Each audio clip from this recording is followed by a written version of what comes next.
Peace and blessings, family. What's up? It's all the daydreamers out there. Please live it. Don't sleep through this thing. Welcome back to another episode of The Pour Over, where we pour over into you some words of encouragement to not only get you through one of your days, but we're trying to get you through life, shouted. So let's sit down and get you through life, shouted. So one of the things I do want to kind of talk about is Mother's Day just passed, and we had the opportunity to sit down with family and loved ones and friends. And what was interesting is my sister-in-law is about to get married. She's engaged. They're planning things and stuff like that. And her fiance started asking questions of the mothers around the table in regards to their marriage. And mind you, both of me and my wife's parents are divorced. In fact, if you really want to know some, like, this is a reality check for everybody, probably, or this is something that just listen to what I'm about to say.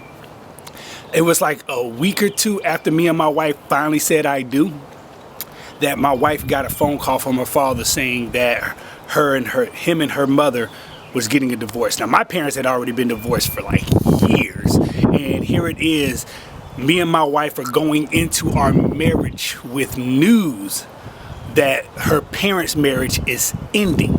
We're bringing in life, they're actually making their marriage a death certificate. That's the best way I can describe it. But he was asking a lot of questions, and then all of a sudden Mother's Day turned to like one big session of talking and discussing about marriage and about the foundational principles of marriage, what hurts in marriage, how marriages end, why do people stay in marriages longer than they need to when it's a lot of pain and hurt and distrust in it, what to do to make sure that your marriage is actually going to be survivable and stuff like that. Like, it turned into like this one big session, man. It was almost like an advice session, mentorship, encouragement, therapy. It was like all that and everything like that. And then it was just an amazing time, but also it was very emotional because it ended up coming around to me where I had to relive the pain that I dealt with my father and stuff like that. And it's crazy because, truth be told, and I said this, and I think this is where I'm trying to get at with this video. Y'all forgive me, I kind of just turned the camera on and started talking.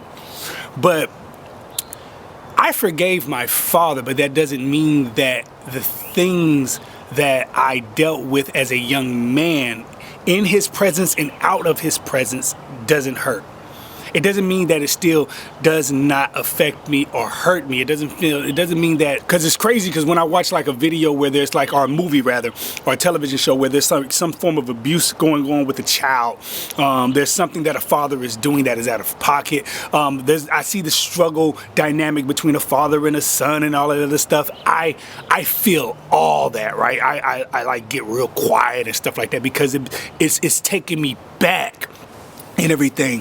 And you find ways to deal with the pain of past trauma. And a lot of the conversations we had with my mom and my mother-in-law yesterday that was going on was them talking about how they deal with that past trauma. I think so often we celebrate mothers. Oh my goodness, here it is. I think so often we celebrate mothers who are here, mothers who are present, mothers who are doing well, mothers who are active, mothers who are really involved and invested. But what we don't realize is there's a lot of mothers out there that smile on Mother's Day because they smile looking at their child. But even then, they are sitting there actually reliving certain things, possibly reliving certain things because the child is still a reminder of a relationship that they have that might be scorned. Think about that. And we did that Saturday night for service and everything, where we honored the mothers, but we not only honored the mothers who are there present in the building, but the ones who've passed on, the women who want to be mothers, but for whatever reason, they're unable to get pregnant for whatever reason, right? We celebrated the mothers who are not married, the mothers who are married. We celebrated them all of them, no matter what. We celebrated them all. But just yesterday made me think of this.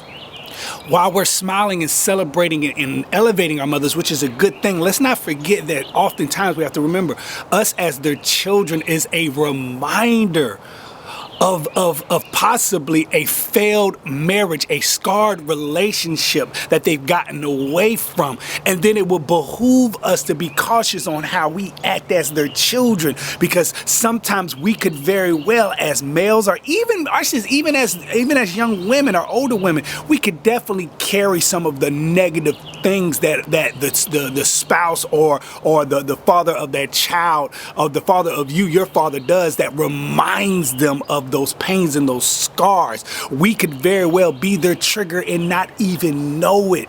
I know this is a little deep for a Monday morning encouragement and everything like that, but yesterday really had me thinking, and I'm so glad that we had that conversation. I'm so glad that my soon-to-be brother-in-law Nate was willing to ask the tough questions, digging and gathering information so that him and my sister-in-law's marriage could be a real successful one and everything like that. So I don't know if my man Nate and my sister-in-law Ria is gonna, my sister-in-law, right, but she's almost like a sister, just point blank and period. But I don't know if Ria and Nate will ever see this video, man, but always know, and they know this, but always know our home is always open for a place of encouragement. Our words are always here to be given, and also our shoulders are here to be snotted on and cried on and everything like that.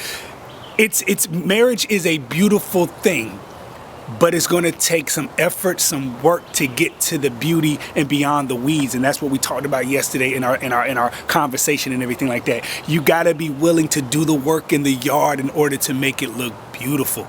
You got to be able to do that. You got to be able to do that. And one thing I did tell him, and I'm going to leave you guys with this.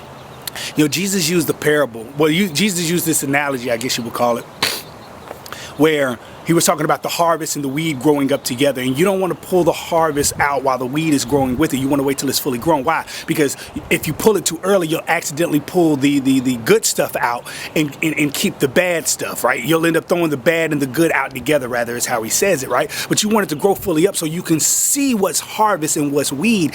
And this is something I told them, and this is for anybody out there that's in a relationship, anybody out there that's about to get married, anybody out there that's married right now, man. This is for you.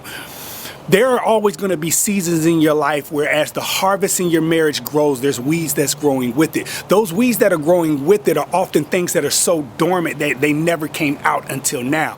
It doesn't mean that they can't be plucked and removed, but it does mean that sometimes it's going to take a lot of patience to allow them to grow up, to be seen, so that you can deal with them and separate them from the good harvest and the bad harvest. So always remember that it's a work in progress, and sometimes that work requires us to be still and patient and wait for certain things to fully manifest itself before you can actually start plucking it away and removing it. Because again, oftentimes what we do in our relationships, we want to remove everything so early that we end up removing the good stuff along with the bad stuff, and then we wonder what happened 20 years later. I hope that made sense in the last part, man. But this is your boy Sleep, man. I hope you guys had a great Mother's Day, especially to the mothers that do watch my channel, man, and everything like that, man. Much love and respect. Y'all be safe out there today, man. It look like we're gonna get some rain and everything like that, but there's always this plant farm there. Whenever it does rain, I hope they get it, not the storms, but at least that good rain that falls down, man. And that's Double B Plant Farm here in Augusta, Georgia, man. I hope you guys get some amazing rain that constantly feeds your guys' pond, that feeds your guys' plants, that allows your business to continue to be prosperous and growing, man. Much love and respect. Y'all be safe out there, man. Peace.